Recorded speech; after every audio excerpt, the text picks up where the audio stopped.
मूलचंद प्रसाद जी जुड़े हैं। हाँ जी, नहीं, महीचंद जी, शायद ये एक बार पहले भी जुड़े थे। जी जी, मैं तो भाई क्लियर बोलता हूँ, मैं अज्ञानी आदमी हूँ, मुझे उतना ज्ञान नहीं है, लेकिन मैं नहीं आपसे अब जी, एक सीखने आता हूँ और सीखूंगा भी और पूछूंगा भी। आप ये जो गीता है, गीता का दूसरा संस्करण है, उसका पेज नंबर 918 919 में एक बार पलटाएंगे। उसमें जो प्रश्न लिखा क्या है? है, नहीं नहीं, सुब्रीताम सुब्रीताम वाप्यम, हाँ, एक मिनट, अध्याय बता मार्कंडे दीजिए ना कौन। मार्कंडे ऋषि का वो नहीं नहीं नहीं, भगवत गीता की आप बात कर रहे हो तो कौन सा अध्याय है, कौन सा श्लोक है? पेज, उसमें 23 श्लोक होगा। दूसरे ये अध्याय जो का? सुब्रीताम सुब्रीताम वाप्यहम, आप इसको पढ़ेंगे, नहीं नहीं पलटाएंगे, 219 918 919। नहीं नहीं नहीं, आपने कहा भगवत गीता के दूसरे अध्याय का कोई दूसरा तीसरा श्लोक बता रहे हो क्या? वहां पे आप 918 या 919 पेज पलटाइए ना, वहां पे दिखाई देगा आपको। 918?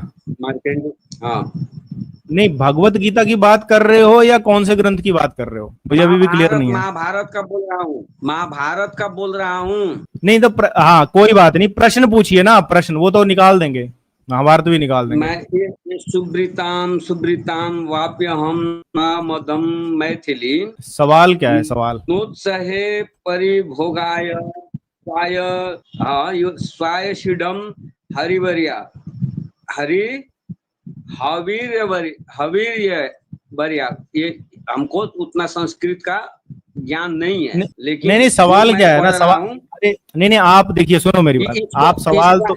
इसका भाष्य करके, आप लोग विद्वान आदमी है, इसका भाष्य करके हमको बता दें। अच्छा, आपको इसका अनुवाद चाहिए? अनुवाद चाहिए। अच्छा, एक मिनट एक मिनट। महाभारत का कौन सा वॉल्यूम है, तीसरा वॉल्यूम? महाभारत का संस्करण दूसरा है, पेज नंबर आपको संस्करण 918 919 में मिल जाएगा। 918, एक नौ सौ मिनट मैं अठारह नौ ढूंढता सौ हूँ। उन्नीस हाँ, एक मिनट मैं ढूंढ रहा हूँ। 918? नहीं, ऐसे मिलेगा नहीं ये, जब तक उसका वो नहीं बताओगे ना आप कौन सा। 918? 918 का 23 नंबर होगा वो। मेरे पीडीएफ है इसमें, मैं आपको शेयर कर देता हूँ, देखिए। मुझे अभी भी नहीं है पता कि आप सिर्फ अनुवाद क्यों जानना चाह रहे हैं वो, पर फिर भी चलो कोई नहीं। ये मेरे पास महाभारत का जो दूसरा खंड है, दूसरा वॉल्यूम है उसका, ये 1000 नंबर 918 पेज है। 919।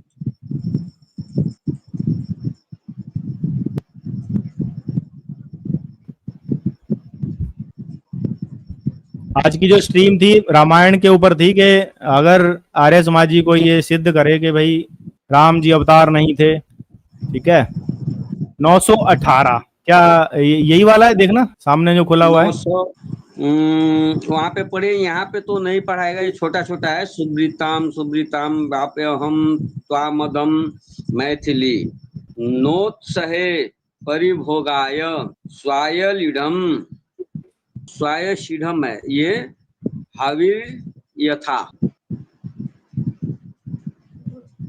क्या है ना, पेज नंबर कई बार आगे पीछे भी हो सकते हैं, है ना, तो पेज हाँ, नंबर तो से, वो मार्केंडे का, पेज नंबर से नहीं मिलेगा, इसके लिए आपको प्रॉपर बताना पड़ेगा। जैसे मैं आपके अब मार्केंडे स्क्रॉल कर वाच रहा में हूँ होगा ऊपर, वो। मार्कंडेय वाच, नहीं ऐसे नहीं मिल सकता ये।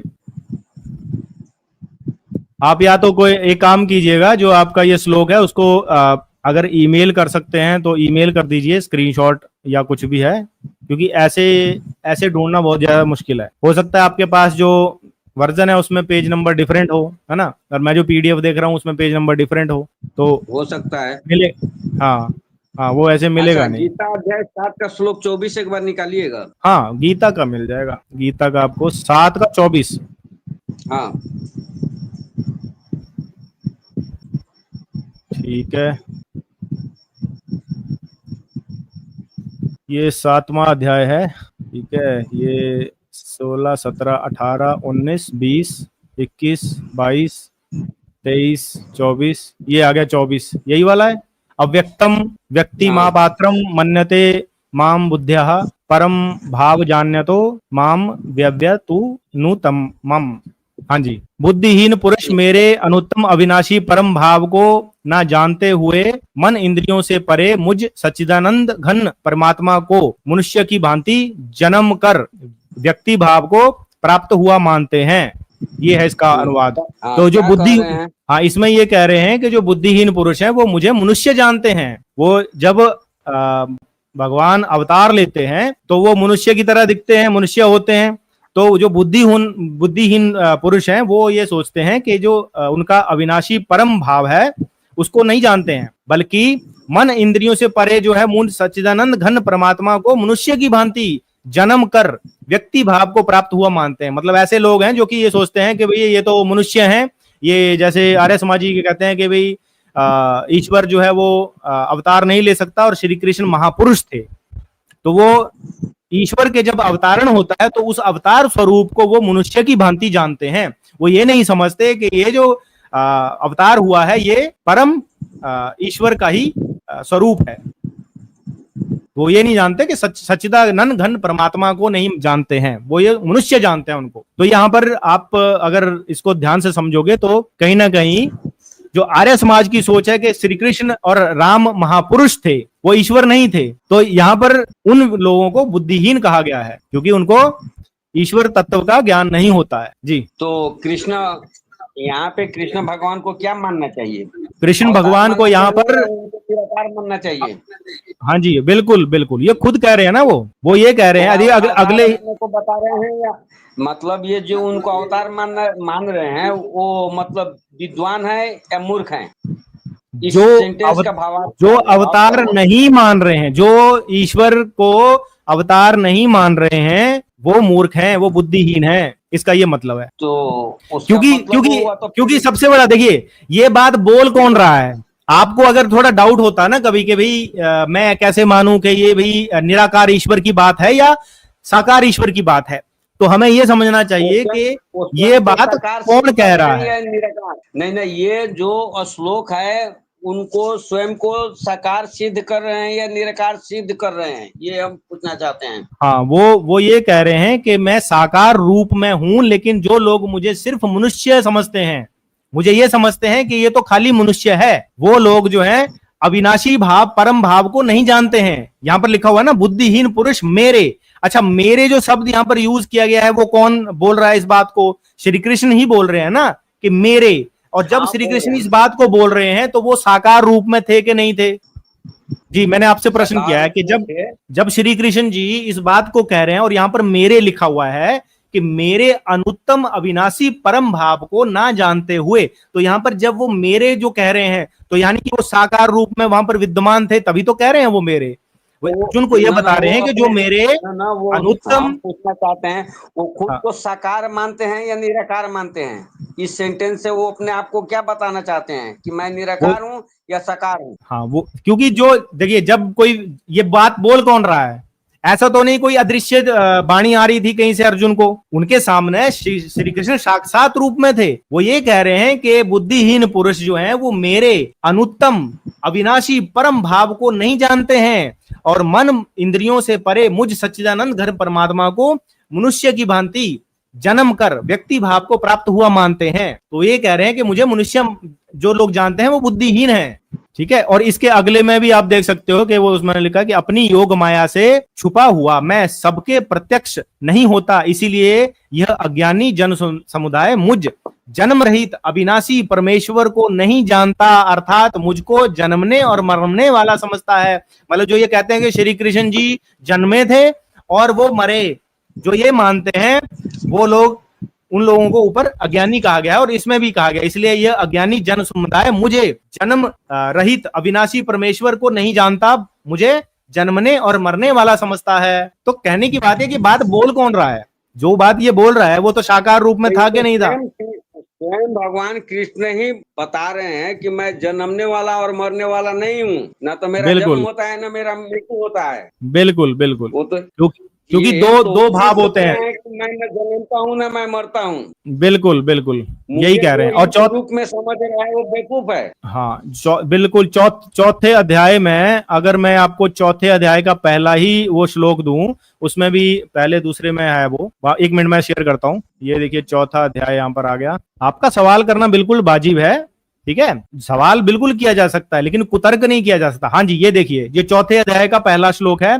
श्री भगवान बोले, हे परंतप अर्जुन, मेरे और तेरे बहुत से जन्म हो चुके हैं, उन सबको तू नहीं जानता, किंतु मैं जानता हूं।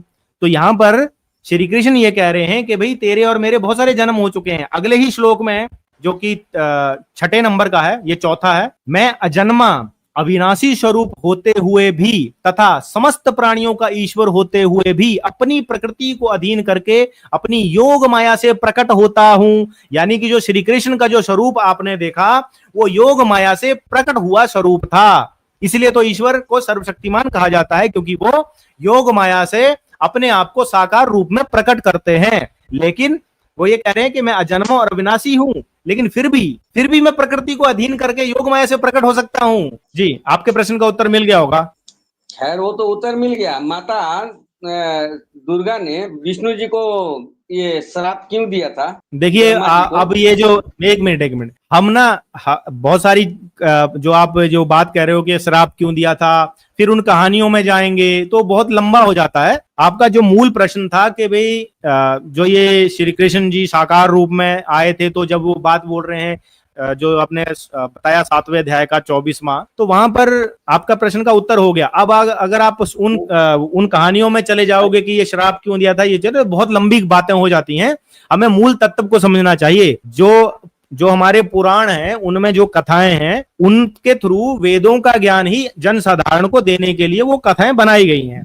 अब उसमें जो कहानियां हैं, उनमें आप उनमें उलझना जो है वो बिल्कुल भी सही नहीं है। उनमें आप मत उलझिए, ठीक है। उसका थोड़ा सुन लीजिए, आप थोड़ा सुन लीजिए। बिल्कुल वेदों से पुराण का कहीं भी सटीक लगाव नहीं मिलता है। अब वेद पढ़ेंगे, विष्णु पुराण मैंने पढ़ा, विष्णु पुराण पढ़ के मैं पागल हो गया था। हाँ, तो आप आचार्यों से पढ़ना चाहिए ना आपको। यही तो हम कहते हैं अपने मंचों से कि जब आप खुद देखिए, मैं एक चीज बताऊं, मान लो ये रामायण है या मेरे पास, एक मिनट आज मेरे पास ये शंकर भाष्य भगवत गीता भी पढ़ी है ना, मेरे पास जो है वो पुराण भी पढ़े, वेदांत दर्शन भी पढ़ा है। इन कथाओं को जब आप स्वाध्ययन करोगे तो आप सही अर्थ नहीं जान पाओगे। इसीलिए मेरा आपसे अनुरोध है कि आप आचार्यों की शरण में जाकर इनको समझिए। जब तक आप किसी योग्य आचार्य से इस चीज को नहीं समझोगे ना। शंकराचार्य कंट्रोवर्सी बोले और कहिएगा आचार्य शंकराचार्य से बड़ा कौन सा पद भी है आपका? शंकराचार्य हो गए, वैष्णवाचार्य हो गए, निम्बार्काचार्य हो गए। आप परंपरा प्राप्त आचार्यों की शरण में जाओगे तो आपको ज्ञान मिलेगा। प्राप्त आचार्य हैं या नहीं? बिल्कुल है, बिल्कुल है। तो शंकराचार्य हिंदू धर्म के बारे में कंट्रोवर्सी क्यों देते हैं? राम मंदिर पे क्यों ये लोग विवाद बोलते हैं, विवाद देता है? देखिए, अब ये आप दूसरी तरफ चले गए। जब भी देखिए आचार्य है, एक मिनट रुको, मैं बता रहा हूँ। कंट्रोवर्सी आपको लगती है, वो एक्चुअल में कंट्रोवर्सी नहीं है। एक मिनट मही चंद जी, मेरी बात सुनिए। अभी आपने एक प्रश्न किया, मैं उसका उत्तर दे रहा हूँ आपको। आपने कहा कि वो राम मंदिर पे भी एक मिनट शायद अभिमुक्तेश्वरानंद हमेशा कंट्रोवर्सी बात करते हैं, वो शंकराचार्य नहीं है? बिल्कुल शंकराचार्य हैं। अभी रुक जाइए, मैं आप ही के प्रश्न का जवाब दे रहा हूं। सबसे पहले ये बात समझिए कि जो शंकराचार्य हैं और आचार्य हैं, ये शास्त्रों की बात ही करेंगे, शास्त्र विरुद्ध ये बात नहीं करेंगे। अगर कोई भी मंदिर बन रहा है, या राम मंदिर का ही आप ले सकते हो, अगर वहां पर कोई अशास्त्रीय बात हो रही होगी तो शंकराचार्य उस अशास्त्रीय बात के ऊपर प्रश्न जरूर करते हैं कि भाई ये शास्त्रों के आधार पर नहीं हो रही है। उसको आप ऐसा मत समझिए कि वो कंट्रोवर्शियल चीजें हैं। शंकराचार्य कभी भी शास्त्रों के बाहर की बात नहीं करते। जैसे जन्म से वर्ण व्यवस्था है ना, क्योंकि शास्त्रों में लिखी हुई है। अब कोई बाहर व्यक्ति कुछ भी कहता रहे कि भाई नहीं कर्मणा है, ये है, वो शास्त्रों में लिखी हुई बात को ही करेंगे। इसलिए लोगों को ये लगता है, एक मिनट, मेरा पूरा नहीं हुआ ना अभी। नहीं, मेरा प्रश्न, मेरा उत्तर पूरा नहीं हुआ, मैं आपको मौका दूंगा। एक मिनट। शंकराचार्य या आचार्य शास्त्रों के बाहर कभी कोई बात नहीं करते हैं, लेकिन हम आम जन साधारण जो जनता है, हमें ये लगता है, क्योंकि हमारी भावनाएं जुड़ी होती हैं। राम मंदिर जो है 500 साल के बाद बना, तो बहुत सारे हिंदुओं की ऐसी भावना जरूर जुड़ी हुई है कि ये मंदिर जल्दी से जल्दी बन जाना चाहिए। लेकिन वहां पर प्रश्न ये आता है, क्या जो मंदिर बना या जो उसका टाइम पीरियड था या जो भी था, क्या वो शास्त्रोक्त विधि से था? तो जहां पर शास्त्रों की मैं लिखी हुई बातों से इधर उधर भी कुछ होगा ना, तो शंकराचार्य और आचार्य जरूर बोलते हैं। लेकिन हम जैसे लोग जो होते हैं वो भावना में आकर जो है उस चीज को बुरा समझते हैं कि भाई ये तो इस ऐसे कैसे बोल दिया, अरे भाई इतने सालों के बाद मंदिर बना तो इन्होंने ये क्यों बोल दिया कि अब नहीं बनना चाहिए। आपको याद होगा, नहीं पता तो मैं बता देता हूं, नरसिम्हा राव जी की सरकार थी। नरसिम्हा राव जो कांग्रेस के थे, उनकी सरकार थी।